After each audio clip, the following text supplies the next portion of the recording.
Boa noite, bem-vindo ao nosso segundo, né, e para finalizar a nossa conversa sobre química, né, nesse projeto conversando sobre o Enem, da Associação Cultural Dr. José Joaquim de Almeida.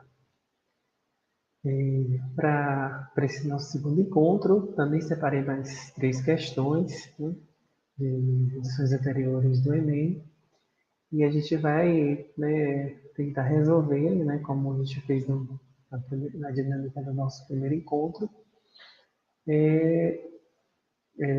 tentar passar pelo tema principal, né, e os temas correlatos que a gente pode explorar no exercício. Bom, uma das questões, né, um dos temas que são muito frequentes nas provas, né, de vestibulares, e no Enem não tem sido diferente. No Enem tem sempre, provavelmente vai ocorrer, né, formas diferentes, né, de ser apresentado, mas com o mesmo princípio, né, é uma questão que a gente sempre vai se deparar nessas provas, né, para ingresso em uma faculdade. Então, tratando, né, de pilhas, né, o assunto, né, de pilhas galvânicas. Então, eu trago aqui a questão do Enem de 2018, né, a questão 100, e o enunciado diz assim: em 1938, o arqueólogo alemão Wilhelm König, diretor do Museu Nacional do Iraque, encontrou um objeto estranho na coleção da instituição que poderia ter sido usado como uma pilha, similar às utilizadas em nossos dias. A suposta pilha, datada de cerca de 200 a.C., é constituída de um pequeno vaso de barro, argila, no qual foram instalados um tubo de cobre, uma barra de ferro, aparentemente corroída por ácido, e uma tampa de betume, asfalto, conforme ilustrado na figura. Considere os potenciais padrão de redução, né? Ferro 2+, a ferro 0, igual a menos 0,44 volts. Potencial padrão de H+ a H2 igual a 0 volts. E potencial padrão de redução do cobre 2+ a cobre 0 igual a mais 0,34 volts. Bom, então, como além de corriqueira, né, o conceito de pilha, né, das pilhas galvânicas, é um conceito antigo, porém, né, a tecnologia avançou, a gente tem inúmeras formas, né, de pilhas hoje, mas que todos eles têm em seu princípio esse conceito básico, né, da presença de dois eletrônicos, né? Como eu falei, várias ilustrações podem ocorrer, mas aí no enunciado da questão a gente já pode tirar alguns elementos que vão nos ajudar a responder. A primeira coisa que a gente tem que observar, né, nesses exercícios sobre pilhas é, primeiro, identificar quem é o cátodo. E, por coincidência, nessa questão, a pergunta é justamente essa. Nessa suposta pilha, qual dos componentes atuaria como cátodo? Então, as 5 opções são A. A tampa de betume. B. Vestígios de ácido. C. A borra de ferro. D. O tubo de cobre. E. O vaso de barro. Então, a primeira coisa que a gente tem que ver né, os elementos do enunciado. Então, eu até ilustrei aqui, né, já são elementos que o enunciado traz que já nos ajuda aí é construindo a nossa resposta, né? Primeiro, a barra de ferro, aparentemente corroída pelo ácido. Então, o ferro, nós costumamos, quando a gente vê o ferro oxidado, que é aquela formação aquela ferrugem marrom, né? Aquele ferrugem de cor, aquela substância de cor marrom, que a gente chama de ferrugem, e a gente normalmente também costuma chamar aquilo ali que é um processo de corrosão. Então, mas que na verdade, né, o termo químico correto que podemos atribuir e a oxidação. Então, já quando ela traz aqui que a barra de ferro aparentemente corroída, nos dando indicação de que a barra de ferro ela oxidou. Então, já é um caminho para a gente ir traçando aqui para descobrir quem é o cabo. Bom, outra coisa que facilita muito a nossa resolução dessa questão é que ele traz aqui em valores, ele poderia, por exemplo, não falar o valor, mas dizer, por exemplo, o ferro, o potencial padrão de redução do ferro é menor do que o potencial padrão de redução do cobre. E aqui ele traz em valores, né? O potencial padrão de ferro 2 a ferro 0 é igual a menos 0,44 volts. Ele traz o potencial padrão de hidrogênio que é tomado como um potencial padrão de referência, né? Então, todos se referem ao potencial padrão de redução do hidrogênio, que é zero, né? Que tem valor absoluto zero. E ele traz também o potencial padrão do cobre, que é o tubo líquido que está envolto, né? Que foi encontrado nesse vaso de barro. Então, o potencial padrão de redução de referência é hidrogênio, que é 0 volts. Então, se eu tenho um potencial, e aí a gente pode, a partir daí a gente pode aferir que um potencial padrão, né, com valores negativos, ele nos remete a um processo não espontâneo. Então, a redução de ferro 2 mais a ferro zero é um processo assim, que requer uma quantidade, né, de energia, então não é um processo espontâneo. Já o potencial padrão do cobre, ele apresenta um valor positivo. E, né, nesses casos, a gente tem um potencial padrão de redução, né, de valor positivo e um potencial de um processo espontâneo, nos referindo a um processo espontâneo. Então, juntando esses dois elementos, a gente já começa a traçar a nossa estratégia. Então, a pilha, né, como a gente já estudou, o processo da pilha é a transformação, né? O princípio da pilha é a transformação, né? A utilização da energia química, né? A energia de uma reação química transformada em energia elétrica, né? E aí a gente utiliza essa energia em forma de energia elétrica advinda de uma energia química, a energia advinda de uma reação química.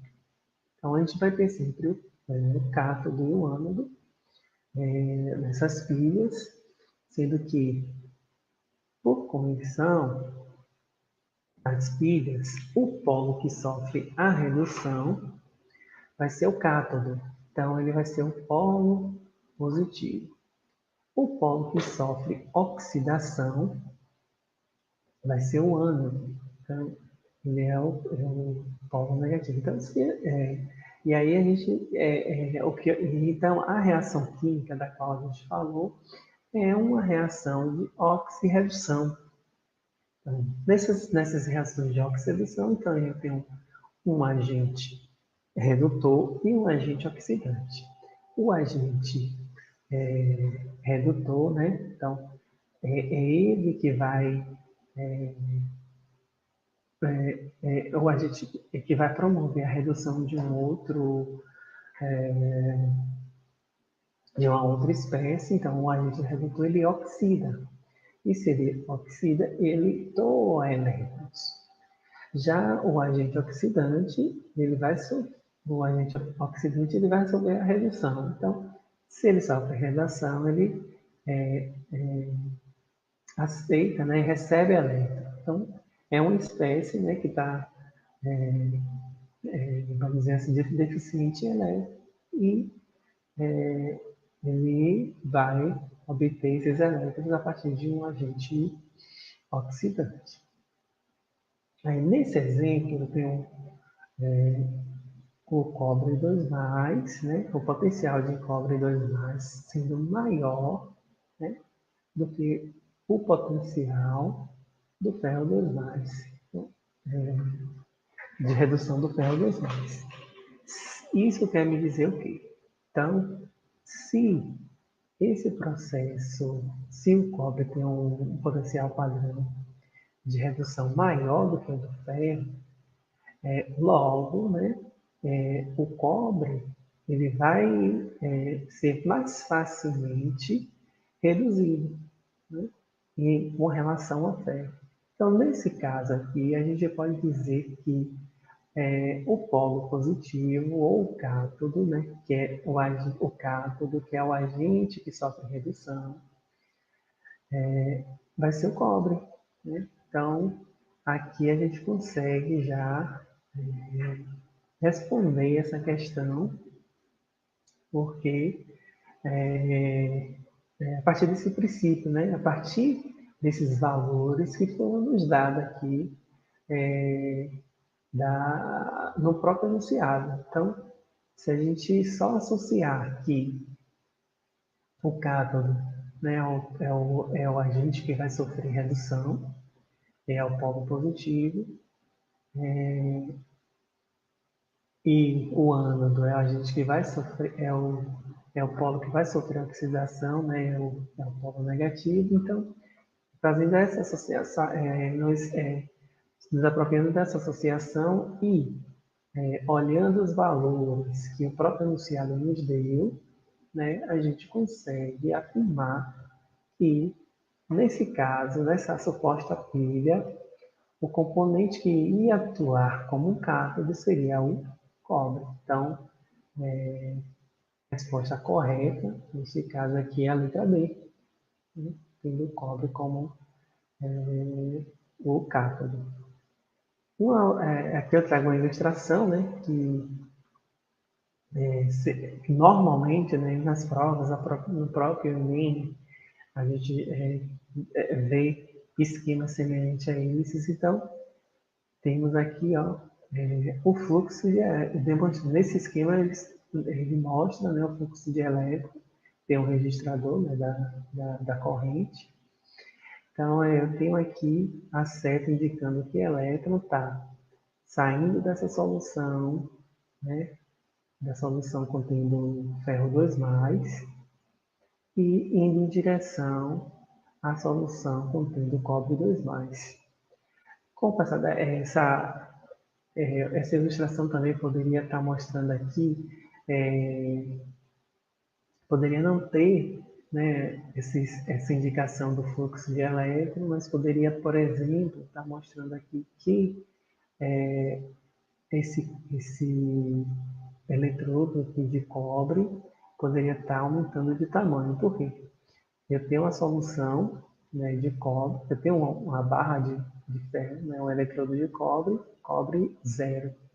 E a solução está rica em íons, né, de cobre 2+. Com, né, com esse ganho de elétron aqui, né, e a promoção da redução do cobre a cobre zero, né, essa placa que ia ter, o cobre zero ia começar a se depositar aqui nessa placa, consequentemente essa placa iria aumentando de tamanho. Por outro lado, ferro, né? Eu tenho ferro zero aqui no eletrodo, sofrendo oxidação. Então, com o passar da reação, com o passar do tempo, o normal é que esse eletrodo aqui de ferro vá diminuindo o seu tamanho, a sua espessura. Então, são formas, né, que o enunciado pode trazer, a questão pode trazer, mas que o princípio é o mesmo, né? O princípio da fonte, da pilha é o mesmo. Então, a dica principal é, aqui, eu já afirmei para vocês que o enunciado nos deu, né, de forma mais clara, né, em valores. E esses valores nos ajudaram a responder, porque a gente lembra que valores positivos, né, para aqueles potenciais padrões, né, os metais, os íons que possuem potencial padrão de redução maiores, mais elevados, né, são reduzidos mais facilmente e, normalmente, em uma pilha, o polo, né, o agente que sofre redução é o cátodo. Então, a gente fazendo essa inferência direta, a gente vai responder essa questão. Mas, né, repetindo, outras formas, né, a prova pode trazer outras formas de representação da pilha. Mas o princípio é sempre o mesmo, a gente procurar qual é esse fluxo de elétron, né? Então, aqui a gente está observando que que o ferro, né, está enviando, né, está compartilhando os seus elétrons, né, está dando elétron, né, para o cobre, para reduzir o cobre a cobre zero.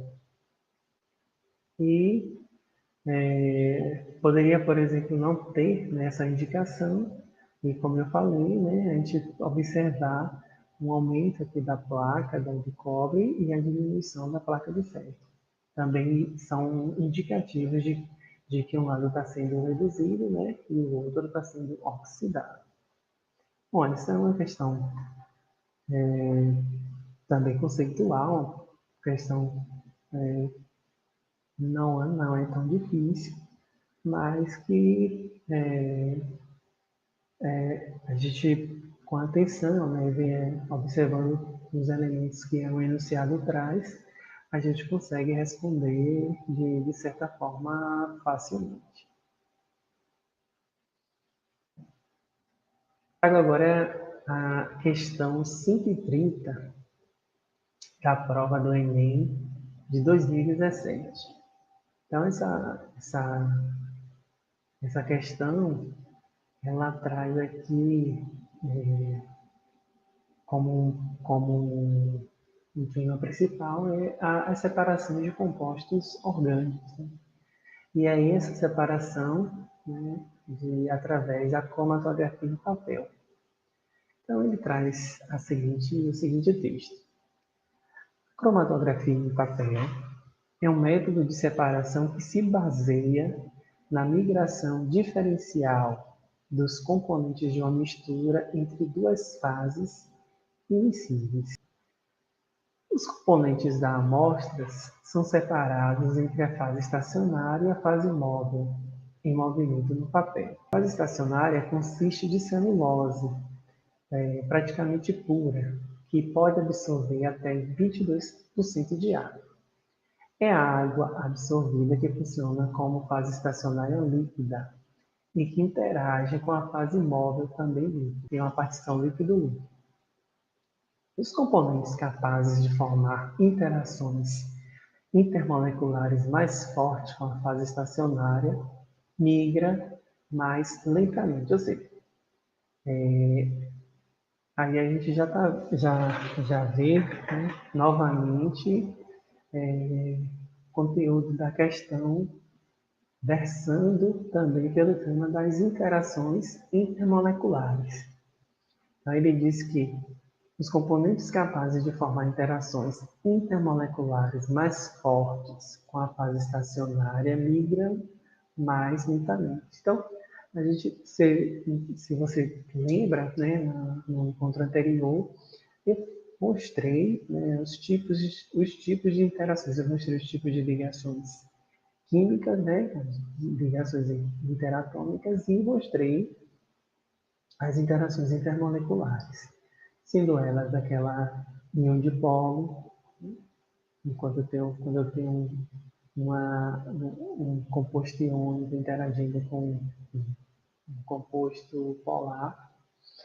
Temos as ligações, temos as interações dipolo-dipolo, né? O dipolo permanente. Dentro da dipolo permanente, a gente tem uma parte especial que é a ligação de hidrogênio e a dipolo-dipolo, que são, né, interações entre moléculas polares. E as forças de Van der Waals, que são dipolo induzido, né, dipolo momentâneo, as dispersões de íon. Normalmente são forças, né, que estão atribuídas principalmente aos hidrocarbonetos, né, as cadeias apolares. Então, voltando aqui para a nossa questão, depois desse resumo geral sobre interações intermoleculares, então, o enunciado termina, o enunciado fala, né, que esses componentes capazes de formar interações intermoleculares mais fortes com a fase estacionária migram mais lentamente, ou seja, eu mostrei, não sei se vocês lembram, também uma escala de intensidade, sendo que um dipolo mais forte, logo depois a ligação de hidrogênio, dipolo-dipolo, e as mais fracas são as forças de Van der Waals, né, as interações mais hidrofóbicas, apolares, interações mais apolares. Então, a gente vai observar, né, já com essa informação, que a gente vai observar que tipo de, olhando para as estruturas que eles nos dão, que tipo de interações essas substâncias podem fazer. Mas antes ele diz, uma mistura de hexano com 5% em volume de acetona foi utilizado como fase móvel na separação dos componentes. Então, eu tenho na minha fase estacionária a celulose, só que água, né? Então, considerando a água também como fase estacionária, e a fase móvel, hexano e acetona. O hexano é totalmente apolar, então ele não é miscível em água. A acetona, ele já apresenta já uma parte da molécula, né? Apresenta um grupo carboxílico, grupo carbonilo, que pode fazer interações, né, mais fortes, tem uma certa miscibilidade em água, mas a conteúdo de acetona é apenas 5%, né, da mistura. Então, né, eu tenho uma fase móvel, fase estacionária, que são praticamente immiscíveis. E essa mistura foi usada na separação dos componentes de um extrato vegetal obtido a partir de pimentões. Considere que esse extrato contém as substâncias representadas. Então, ele está nos informando que nesse extrato do pimentão, a gente vai obter o licopeno, o alfa-caroteno, o gama-caroteno, a capsolubina e a alfa-criptoxantina. Então, esses 5 componentes aí do do extrato do pimentão, né? São moléculas, substâncias com moléculas ligeiramente parecidas, né? Principalmente os carotenos com o licopeno, e a capsorubina com a criptoxantina também é uma certa semelhança assim, na estrutura, né? Na sua fórmula estrutural, mas com algumas distinções bem apreciáveis também. Então, a partir disso, lembrando, né, das interações que podem haver, então, aqui, vamos lembrar da interação íon-dipolo. Então, eu não tenho aqui nenhum íon, né? E também não temos, né, uma molécula polar, uma vez que aqui a gente tem carbono, carbono e hidrogênio, né? Sim, é uma diferença, né, sim, uma diferença apreciável de eletronegatividade, né? E geometria que permita, né, a formação de um dipolo. A mesma coisa a gente ocorre com os carotenos. Então, praticamente as interações que vão ocorrer aqui, né, são hidrocarbonetos, esses três compostos, eles só apresentam carbono e hidrogênio. Então, as interações que vão ocorrer aqui são basicamente dipolo induzido, né, as dispersões de London, né, que são as interações fracas que podem ocorrer aqui entre essas ligações, entre esses grupos de carbono e hidrogênio. Já na capsorubina criptoxantina, a gente já tem a presença de carbonilas, né? C-O e hidroxilas, né? OH, carbono ligado ao OH. Na capsorubina tem uma quantidade maior, né, com 2 grupos carbonílicos e 2 grupos hidroxílicos. Já na criptoxantina tem apenas uma hidroxila. E aí a gente viu que, né, então, além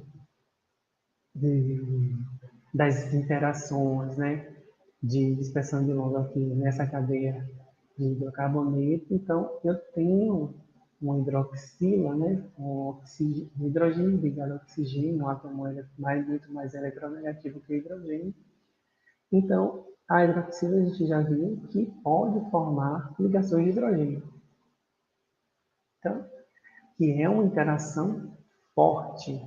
E aí essas interações de hidrogênio podem ocorrer entre a própria molécula de capsorubina, né? Outras moléculas de capsorubina, mas a gente viu que a fase estacionária é água, e a água também apresenta a ligação OH, né? Oxigênio ligado a hidrogênio. Então, na passagem, né, nesse caminho, né,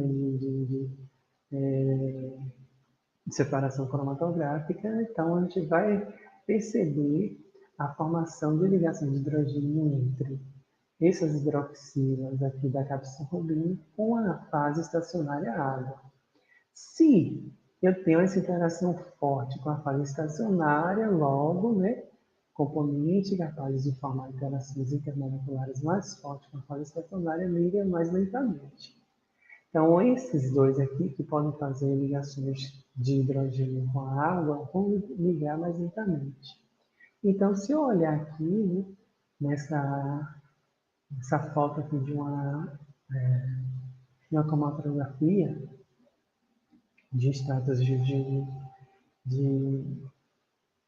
de pimentões, na cromatografia, o que ocorre? A gente adiciona o papel em uma câmara fechada que vai conter um volume mínimo de solvente, né?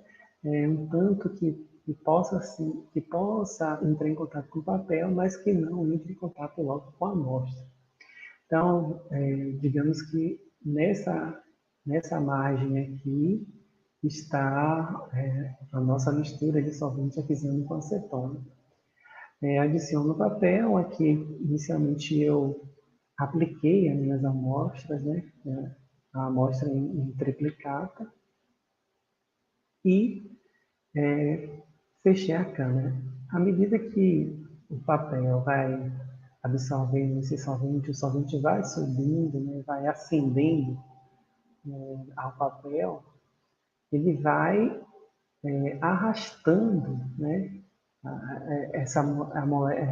A substância que eu apliquei aqui, do extrato, que eu apliquei no papel, e à medida que as interações vão ocorrendo entre o solvente e a fase estacionária, os constituintes, né, os diferentes constituintes vão sendo separados. Então, aqui eu tenho como resultado parte do que eu apliquei, né, do extrato, ficou na origem.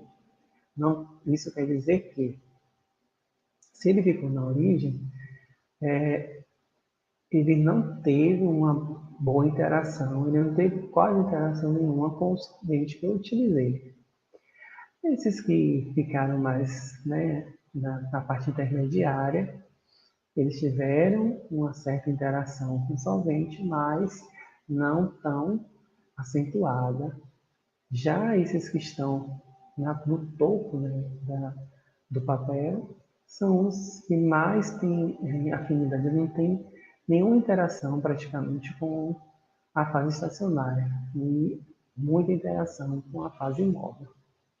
Então, olhando para esses compostos, a gente diria que, como, né, a gente observou que a fase estacionária é a água, né, que tem grupos hidroxílios, não a fase um composto polar, esses compostos apolares aqui, eles não vão ter nenhuma afinidade com a fase estacionária água. Então, provavelmente, essa é a mancha que está mais acima, né, que mais acendeu,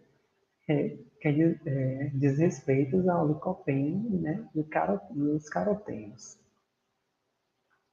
A mancha intermediária, eu posso, né, atribuir à criptoxantina, porque ela tem, né, o conteúdo da molécula apolar, mas ela tem um hidroxila que pode fazer, né, novamente interações, ligações de hidrogênio com a água, que é a fase estacionária. Então, tem, é, ela tem um conteúdo grande de afinidade com a fase móvel, né, apolar, mas também, a partir por poder fazer essa ligação de hidrogênio com a água, ela também tem uma certa interação com a fase estacionária, a água.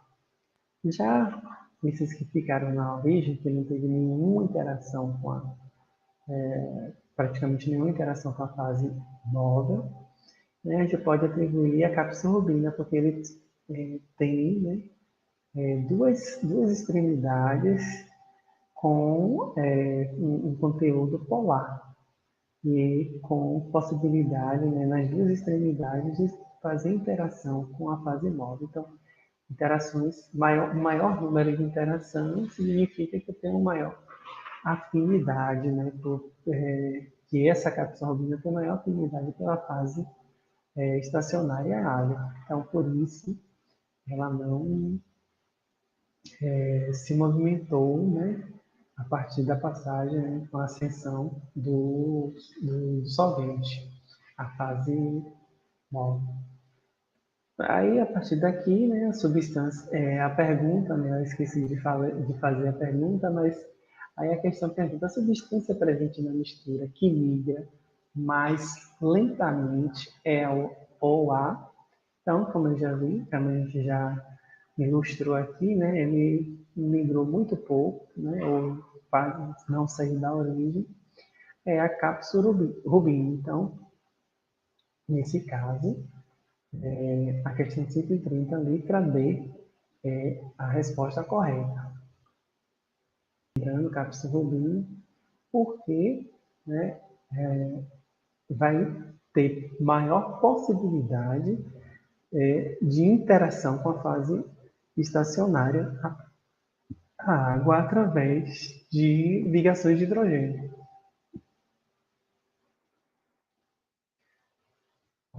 Agora eu trago aqui a questão 104, que foi do Enem 2017.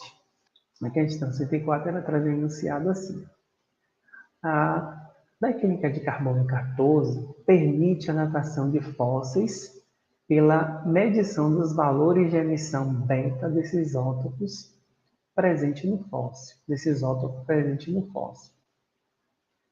Para um ser em vida, o máximo são 15 emissões beta por minuto por grama. Após a morte, a quantidade de carbono 14 se reduz pela metade a cada 5.730 anos. Então, ele pergunta, a gente já tem informações bastante interessantes aqui. Primeiro que um ser vivo ele tem uma emissão beta, um decaimento beta de carbono 14, de 15 emissões por minuto por grama, por grama daquele ser vivo. E após a morte, a gente vê que essas emissões vão reduzir pela metade a cada 5.730 anos. Então, informações importantes aí para a gente ficar atento. Ele diz: considere que um fragmento fóssil de massa igual a 30 gramas foi encontrado em um sítio arqueológico e a medição de radiação apresentou 6.750 emissões beta por hora. A idade fóssil em anos é 5 opções: 450, 1433, 11.460, 17.190, 27.000 anos.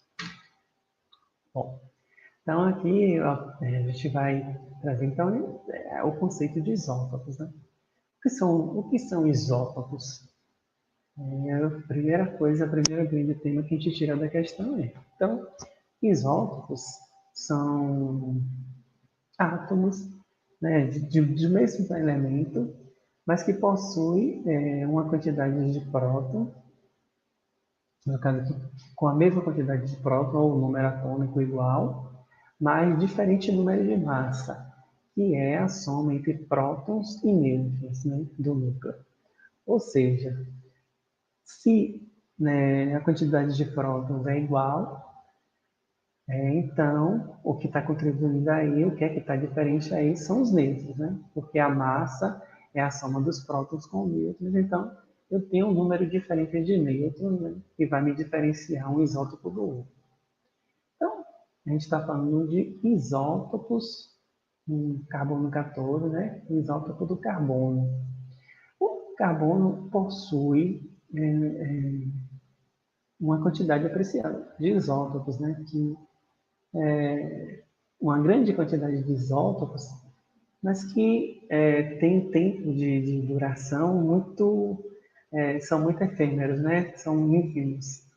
Então, o que a gente considera, né, como principais isótopos de carbono são carbono 6, né, que todos eles têm um número atômico 6, e aí quantidade de massa atômica 12. Então, esse é o principal, é o mais abundante de todos, né, o carbono 12, que vai estar presente de forma mais abundante em todas as moléculas orgânicas.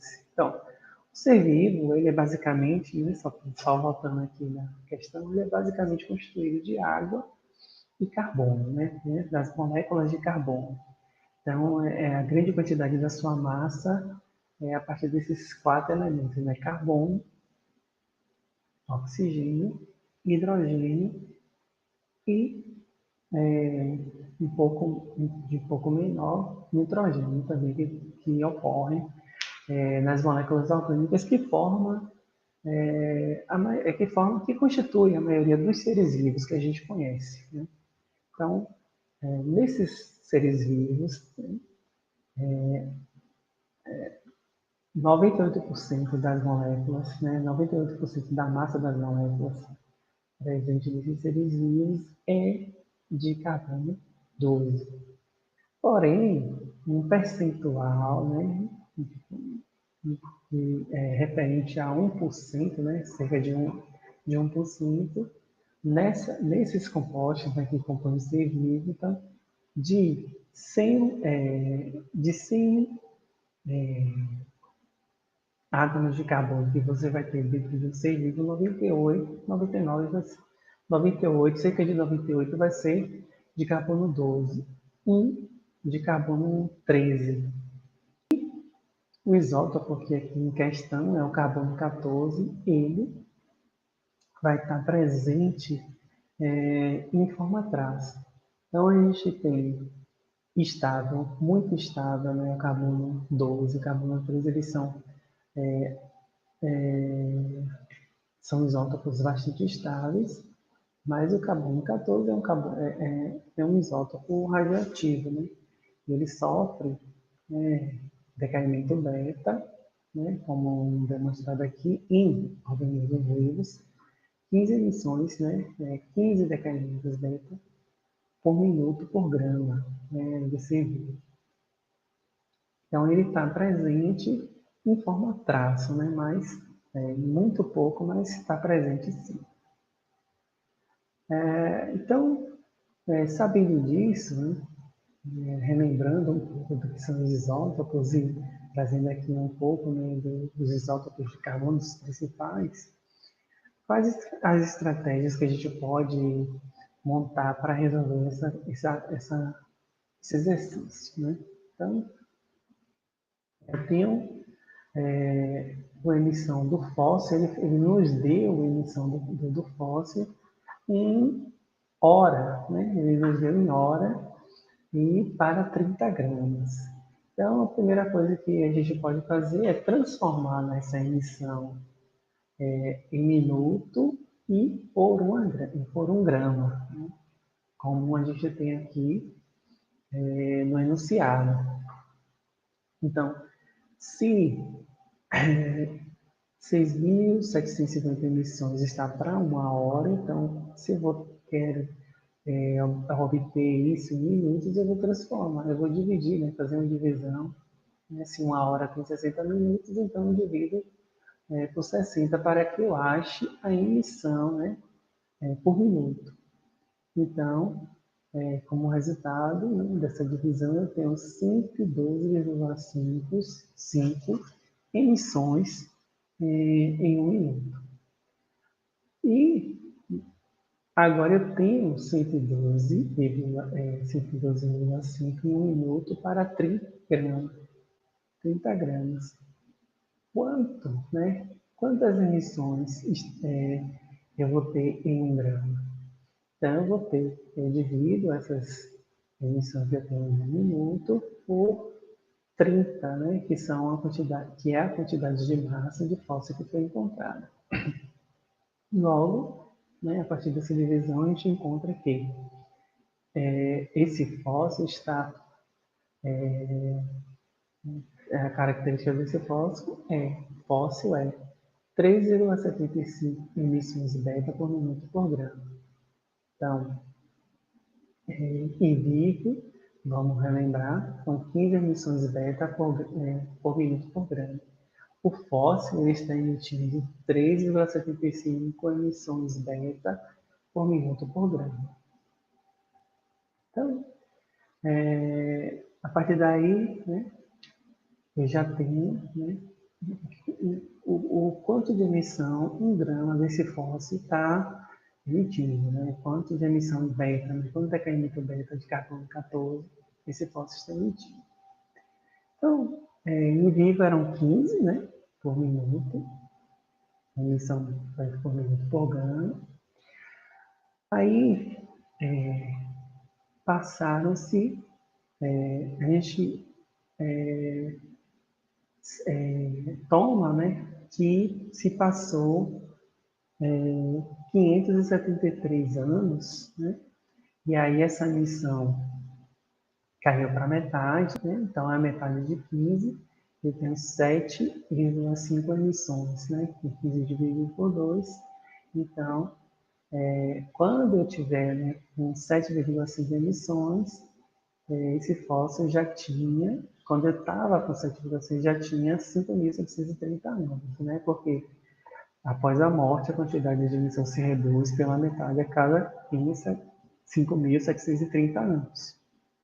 Então, foi o que eu fiz, que a gente fez aqui.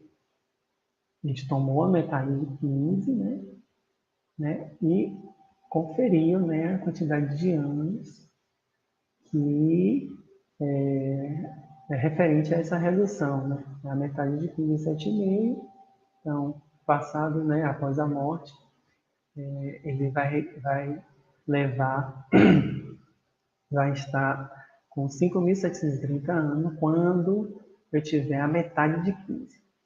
Bom, aí na metade de 3, de 7,5, eu vou ter a adição de mais 5.730 anos. Né? Então, dividindo 7,5 por 2, eu tenho 3,75 emissões, que é exatamente o estado atual desse fóssil. Né? Ele está emitindo 3,75 emissões beta por grama por minuto. Então, eu reduzi a metade, né, de 7 quantos anos levou? Quantos anos levou isso? Mais 5.730 anos. Então, 5.730 somado com mais 5.730, eu tenho 11.460. E é exatamente, né, a resposta C que apresenta esse dado, né, de 11.460 anos para esse fóssil que foi encontrado. Então, é uma questão fácil, né, de inferência direta, né, de só com a gente transformar as medidas, né, para igualar as medidas que fique de modo a ficar mais fácil a gente resolver a questão. Então, a gente viu aqui só mesmo, né, a partir do dado que o enunciado nos deu, né, que a quantidade de anos que leva para que a emissão diminua a metade, né, se transforme na metade. Então, foi exatamente isso que a gente fez. Né? A metade de 15 emissões são 7,5, e aí, quando ele estiver nesse estado, ele vai estar com 5.730 anos. Aí, com mais metade, né, a metade de 7,5, eu encontro 7,75, né, que aí eu adicionei, ele levou mais 5.730 anos para chegar a essa quantidade de emissão de 7,75, né, emissões beta por minuto por grama. Então, no total, né, dessas redução, né, de metade da emissão, eu tenho 11, se passaram 11.460 anos. Com isso, a gente fecha aqui, né, essa conversa sobre mim. Gente, muito obrigado. Espero que vocês tenham compreendido, e aquilo que ficou meio confuso, incompreensível, deixo aqui, né, novamente o meu endereço, né, de e-mail, e aí vocês fiquem à vontade para mandarem dúvidas, né, e perguntas, que eu estarei disponível para responder. Então, obrigado pela atenção mais uma vez, e sucesso não só no Enem, mas todas as outras provas que eventualmente vocês venham a fazer. E contem comigo.